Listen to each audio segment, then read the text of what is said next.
안녕하세요. 안녕하십니까. 오늘은 일곱 번째 강의로서요.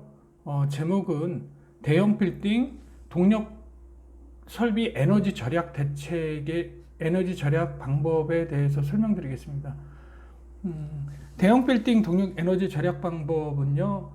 이 문제를 한 문제를 잘 정리하시면 뭐 대규모 플랜트 설비의 동력 설비 에너지 절약이다. 뭐 초고층 빌딩의 동력 설비 에너지 절약 방법에 대해서 설명하시오 하시더라도 그 문제에 맞게끔만 조금만 변형해 주시면 되니까요. 이 문제는 한 번만 정리를 좀 잘 해놓으시면 여러분들이 합격하고 또 합격할 때까지 그냥 이렇게 별 수정 없이 이 서브노트를 끝까지 가지고 가시면 됩니다. 여러분들도 잘 알고 계시다시피 에너지 절약 방법은 에너지 절약 설계 기준이 분명히 있거든요. 그래서 그 법규도 반드시 찾아서 보셔야 되고 그 법규에 있는 내용의 동력 부분은 반드시 정리하셔서 서브노트로 옮겨 적으셔야 됩니다. 저도 그렇게 해서 이 서브노트가 작성된 거고요. 제 서브노트를 보고 공부를 하시지만 항상 제가 말씀드리는 것은 제가 동영상을 올리면서 제 블로그에 참고 자료에 어떤 책이나 어떤 법규를 참고했는지에 대한 글을 남겨드리는데요. 항상 이 서브노트만 보시는 게 아니라 그 해당 법규를 찾아서 보시고 이 서브노트를 보시면 이해도가 더 빨라지시고 나는 나는 이 그림을 좀 더 추가하겠다 하면 그런 식으로 해서 여러분들의 언어로 서브노트를 작성하시면 됩니다. 네, 일곱 번째로 대형 빌딩 동력 에너지 절약 방법에 대해서 설명드리겠습니다. 첫 번째 보시면 이제 개요가 나오는데요. 항상 기술사 답안지는 개요를 적어 주셔야 됩니다. 그래서 이제 제가 말씀드렸듯이 개요는 여러분 저는 샤프로 적는다고 누누이 말씀드렸고 왜 샤프로 적냐면 공부를 하시다 보면 이 개요 부분들의 생각이 자꾸 바뀌거든요. 그래서 이제 샤프로 적었다가 여러분 스스로의 공부가 올라오시면 나는 개요를 이런 식으로 적어야겠다. 이런 식으로 하기 때문에 개요는 이제 샤프로 적어주시고 합격할 때까지 샤프로 적는 거를 했으면 좋겠습니다. 저도 그랬고 대부분의 합격자들이 그랬고요. 그리고 여기서 한 가지 말씀드리고 싶은 것은 다시 말씀드리지만 개요는 3칸 정도만 하시고요. 그리고 만약에 어떤 문제를 정리했는데 내가 그 문제에 대한 개요가 생각을 모르겠다, 결론을 모르겠다 하면 위에 3칸을 비워주시고 나머지 부분만 정리해 놓으시면 됩니다. 공부를 하시다 보면 자연스럽게 개요를 적게 되고요. 자연스럽게 결론을 적게 되니까요.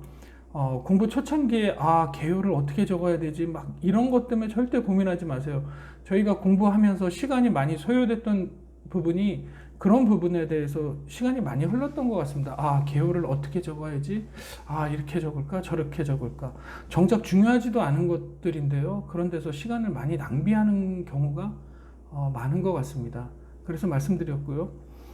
저는 이제 대부분 개요는 이제 정의를 적는데 이 부분은 정의보다는 이 문제에 맞게끔 샤프로 적은 겁니다. 그래서 저는 마땅히 동력 에너지의 정의가 무엇일까라는 것보다도 이 문제에서 요구하는 방향에 대해서 개요를 적는 게 낫겠다 싶어서 이렇게 개요를 적은 겁니다.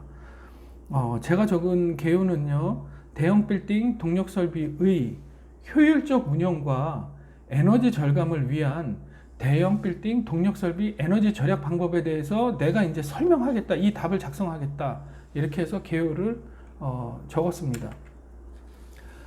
두 번째 여기 보시면 화면에 다 안 들어오지만 이제 저는 크게 서브노트를 대제목을 이게 대제목이라고 합니다. 이걸 대제목이라고 하고 이걸 중제목이라고 하고 이걸 이제 중제목 안에 들어가는 내용들인데요. 저는 대제목을 크게 3가지로 나눴습니다. 첫째, 동력 설비 에너지 절약. 두 번째, 실질적인 동력 설비 에너지 절약 방법. 세 번째, 바스를 연계한 BEMS를 하겠다. 이제 빌딩 자동 제어를 하겠다 하고 이제 결론을 맺어서 이 서브노트를 완성한 겁니다. 설명드리면 동력 설비 에너지 절약인데요. 에너지 절약인데 그 동력 설비 에너지 절약 방법 해서 그냥 방법을 바로 써주시는 게 기술사 답안지가 아니라요. 동력 설비의 에너지 절약이 왜 필요한지, 동력 설비의 종류가 뭔지, 이제 여기 보이시겠지만 동력 설비에 우리가 하고 있는 법규의 정책적 유도가 무언지를 답안지에 보여줌으로써 내가 전체적인 넓은 시선으로 이 문제를 보고 있다는 것들을 채점관한테 보여줘야 됩니다. 그래서 다시 말씀드리지만 동력 설비 에너지 절약 방법 하면 뭐 콘덴서도 설치할 수도 있고 뭐 간선도 인버터 제어 VVF 뭐 여러 가지들이 많이 있지만 그건 하나의 방법이고 기술사는 이 전체적인 게 왜 필요한지 또 종류는 뭔지 어떤 정책이 있는지를 답안지에 이렇게 보여주고 문제의 답을 들어가는 게 좀 더 고득점을 맞을 수 있는 답안지라고 생각합니다. 에너지 절약의 필요성이죠. 왜 이 사람이 문제를 냈으니까 왜 필요하냐? 에너지 절약이 왜 필요하냐? 첫 번째부터 읽어드리겠습니다. 불필요한 전동기의 운전 방지를 통한 에너지 절감을 하겠다. 불필요하게 운전하는 것을 꺼서 에너지 절감하겠다. 그리고 설비를 효율적으로 운영하겠다. 그리고 전기 요금을 절감하겠다. 왜냐하면 에너지 절약하는 것 사실 자체가 여러분들도 알다시피 전기 요금 절감 아닙니까? 효율적으로 사용하고 에너지 절감하기 때문에 이런 필요성으로 에너지 절약을 하는 것이다라는 필요성을 답안지에 언급한 겁니다. 조금 올리면 이제 두 번째 동력 설비의 종류입니다. 필요성을 말씀드렸고 그러면 동력 설비가 어떤 것들이 있느냐? 크게 건축물에는 공조 설비, 반송 설비, 급배수 위생 설비, 방제 설비 등으로 크게 분류할 수 있습니다. 여기 또 제가 샤프로 표라고 적었는데요. 저는 이렇게 하면 시험장에서 이거 표로 적습니다. 그래서 여러분들이 서브노트를 작성하고 좀 부족하더라도 이렇게 샤프로 적어서 내가 다음 시험장에서는 이런 부분이 나오면 이렇게 표로 깨끗하게 표현해서 답안지를 채점관한테 좀 더 잘 눈에 띄게 할 수 있겠다 하면 되는 겁니다. 그래서 결국 하고 싶은 내용은 서브노트 내용이 이제 충실하시면 50점 이상 되면 이것들을 어떻게 좀 잘 보일 수 있을까 해서 이런 식으로 표로 적어놔서 결국에 시험장에서 적는 답안지에 깨끗하게 적으면 되는 거거든요. 그래서 이제 시간이 되시고 많이 수정해야 될 게 많으면 새롭게 작성하시지만 그런 게 없다면 이런 식으로 자신만의 암호로 표시하시고 그날 그 시험장에서만 깨끗하고 정확하게 답안지를 적으면 됩니다. 그리고 이런 위에 이렇게 적은 거는 이제 제가 두 문제를 따서 외웠다는 부분이기 때문에요. 이제 공부하시면서 천천히 말씀드리겠습니다. 첫 번째 공조 설비를 읽어드리면 알고 계시다시피 냉난방, 환기 설비를 공조 설비라고 표현합니다. 그리고 이제 반송 설비는 여러분들도 잘 알고 계시다시피 여러분들이 타고 다니는 엘리베이터, 에스컬레이터, 이제 화물을 수송하는 에스컬레이터 등, 엘리베이터 등 그런 것들을 반송 설비라고 합니다. 그리고 또 동력 설비가 급배수 펌프 및 환기 펌프입니다. 그래서 이것도 여러분들이 알고 계셔야 되는 거고요. 그리고 방제 설비가 있습니다. 방제 설비는 여러분들도 알다시피 그러니까 소방 펌프나 이제 급배기 펌프들을 이제 방제 설비로 분류해서 이렇게 정리하고 있습니다. 그리고 중제목 세 번째에 이제 정책적 유도가 있습니다. 정책적 유도는 뭐냐면 에너지 절약 설계 기준에 의한 의무 이행과 권고 사항에 대한 것들이 나와 있거든요. 의무적으로 설치해야 되는 것과 그리고 이제 권고 사항이 나와 있습니다. 그래서 에너지 절약 설계 기준을 반드시 읽어보시라고 한 거고, 저는 거기에 있는 법규에 대한 내용을 의무와 권장에 대해서 간단히 키워드로 답안지에 작성해 줌으로써 채점관도 이런 정책적인 것도 수험생이 알고 있다라는 것들을 답안지에 보여준 내용입니다. 그래서 이런 것들은 다시 말씀드리면 항상 그 법규를 찾아보셔서 여러분들이 반드시 읽고 여러분들이 다시 키워드로 정리하셔야 됩니다. 남의 서브 그냥 베껴 적는다고 해서 그게 내 머릿속에 들어오는 게 아니거든요. 항상 법규를 읽고 합격자 서브노트와 비교하고 내 언어로 된 것을 만들어 내셔야 합니다. 그래서 의무사항은 전동기별 용률 개선용 콘덴서를 설치해야 되고요. 그리고 동력 간선, 그리고 허용 전류에 대한 전압 강화 규정의 요구하는 전압 강화 이하로 나와야 되는 것을 표현한 겁니다. 그리고 권장사항은 고효율 유도 전동기 그리고 에너지 절약형 운전 제어를 한다. 이렇게 적었는데요. 이거는 제가 정리할 때 에너지 절약 의무화 권고사항인데 이제 법규가 자주 바뀌니까 이제 여러분들이 찾아서 새로 추가된 부분 추가하고 뺄 부분은 빼면 됩니다. 근데 말씀드리고 싶은 건 여기서 크게 바뀐 게 없지 않나. 바뀌어도 한두 개니까 그거는 크게 이 영상을 보시는 분들이 뭐 어렵게 생각하실 부분은 아닌 것 같습니다. 어렵게 생각하실 부분은 아닌 것 같아요. 세 번째 동력설비 에너지 절약 방법입니다. 이제 여러분들이 말씀드린 부분에 대해서 이제 에너지 절약 방법이 나옵니다. 그래서 이제 저는 크게 세 가지로 분류했거든요. 이제 에너지 절약 방법을 어떻게 할 거냐. 항상 이제 대제목이 나오고 그 대제목이 나오고 중제목이 나오고 그 소제목이 나와서 그 내용들을 풀어 써주시면 되는 겁니다. 그래서 저는 크게 에너지 절약 방법은 여기 보시면 공급전원, 전동기 그리고 운전 방식에 대해서 크게 세 가지로 분류해서 에너지 절약 방법에 대해서 이제 작성한 겁니다. 첫 번째 공급 전원인데요. 공급 전원은 전격 전압을 유지하셔야 됩니다. 당연히 우리가 공급되는 전압 제 동영상에서 그 전압 플러스 마이너스 110V일 때 그리고 220V일 때 380V는 플러스 마이너스 38V거든요. 그러니까 그런 전격 전압이 제대로 유지되는지 일단 전기가 제대로 인가돼야 그 설비들이 그 효율적으로 운전되는 거기 때문에요. 전격 전압을 유지해야 된다는 것을 제목으로 넣었습니다. 전압 강화 시 읽어보시면 토크 및 효율이 감소합니다. 토크는 전압 제곱에 비례하므로 전압이 감소하면 토크 및 운전 효율이 감소하기 때문에 전압 강화를 제 서브노트에 적어 놓은 것입니다. 뒷장으로 넘겨서 계속 설명 들어가면요. 그리고 이제 전격 전압을 유지하는 방법에는요. 여러분들이 아시다시피 변압기 그 실무에 계시는 분들은 이제 자주 접하셨을 거예요. 변압기 자체에 탭을 조정할 수 있거든요. 유입 변압기 같은 경우는 그 변압기 조절 탭을 이렇게 위로 올려서 이제 항상 정전은 당연한 거지만 위로 올려서 돌려서 전압을 올릴 수도 있고 내릴 수도 있고요. 그리고 몰드 변압기는 이렇게 볼트로 체결되어 있습니다. 그 전압 조정하는 부분이. 그래서 그 설명서에 맞게 이제 그 탭을 이동함으로써 우리가 원하는 전압을 조정할 수 있습니다. 대규모 공장이나 일반 조금 규모가 있는 데서는요, 처음에 사용전 검사를 받고 이제 모든 것들이 끝나서 수전 설비가 될 때에 딱 220V, 380V를 맞추는 것이 아니라 약 410V 정도 이렇게 높게 올려놓습니다. 변압기를. 왜냐하면 거리가 긴 곳까지 이제 전기가 가게 되면 전압 강화가 생기기 때문에 처음부터 조금 한 10V 정도 높게 조정해서 전압을 공급하는 경우도 있습니다. 그래서 이 내용은 실무에 계신 분들은 변압기 탭 조정한다는 말을 금방 이해하셨을 겁니다.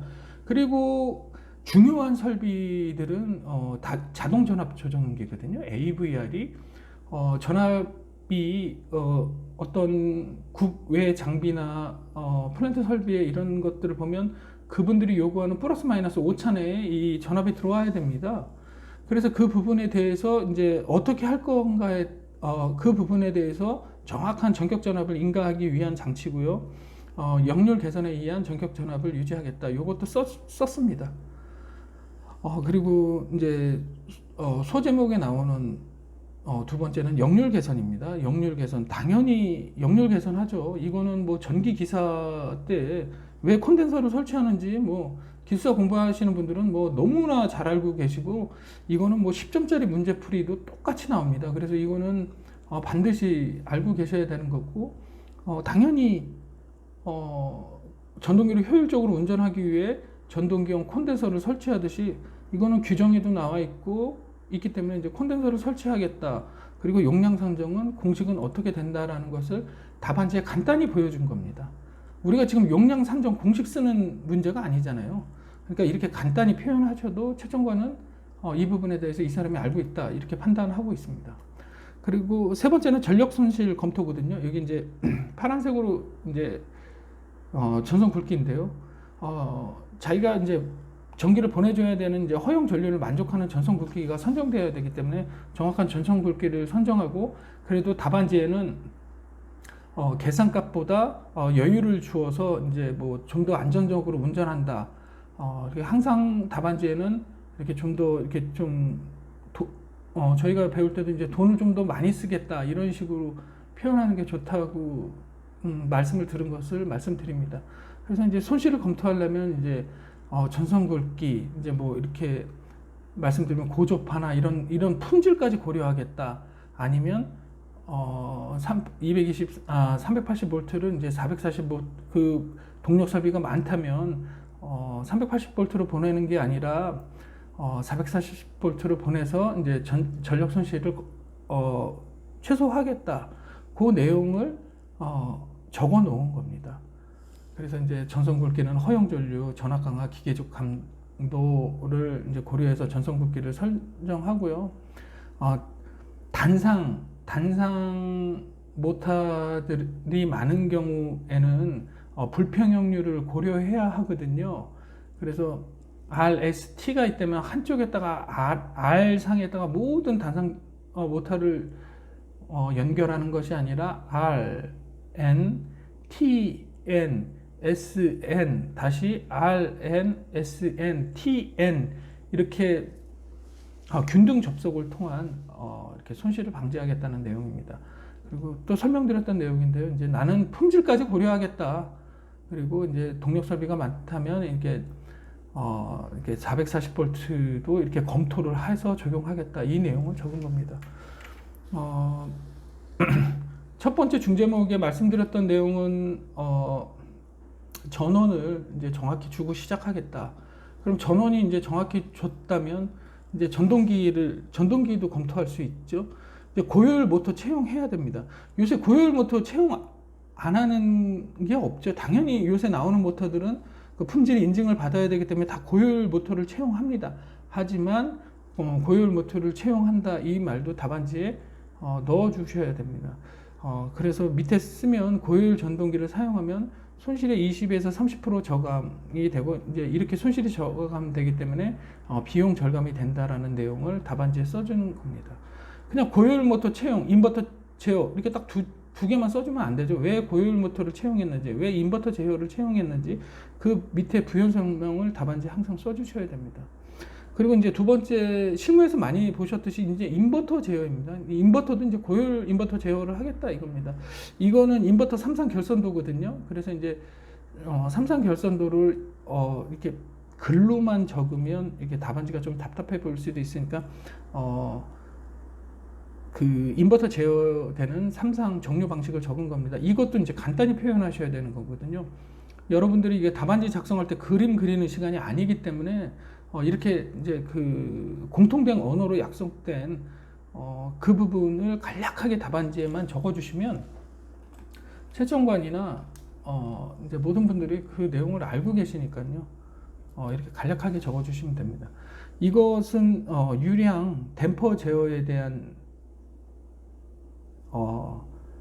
그 유량 특성 곡선입니다.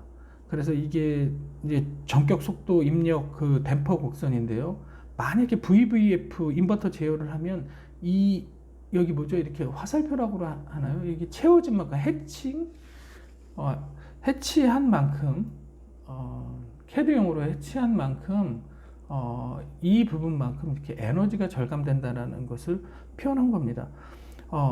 인버터 제어는 유량 변화에 따라 제곱, 전압, 토크 특성을 갖고 있기 때문에 이렇게 설치함으로써 이 해칭된 만큼 에너지가 절감할 수 있다는 것을 그림으로 표현하고 고효율 모터와 인버터 제어를 통한 전동기를 선정하겠다는 것을 두 번째 제목으로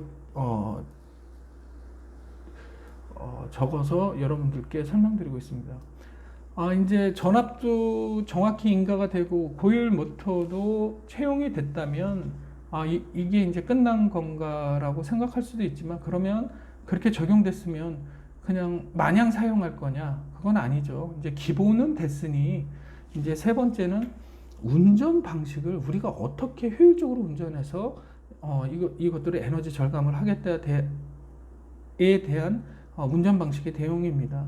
그래서 이제 첫 번째는 이제 설비 부분, 그리고 이제 두 번째 공조 설비 부분, 그리고 이제 반송 설비 부분, 뭐 요런 부분에 대해서 우리가 실질적으로 건축물에 사용하고 있는 동력 설비를 어떻게 운전해서 에너지를 절감하겠냐, 이 부분에 대해서 쓴 겁니다.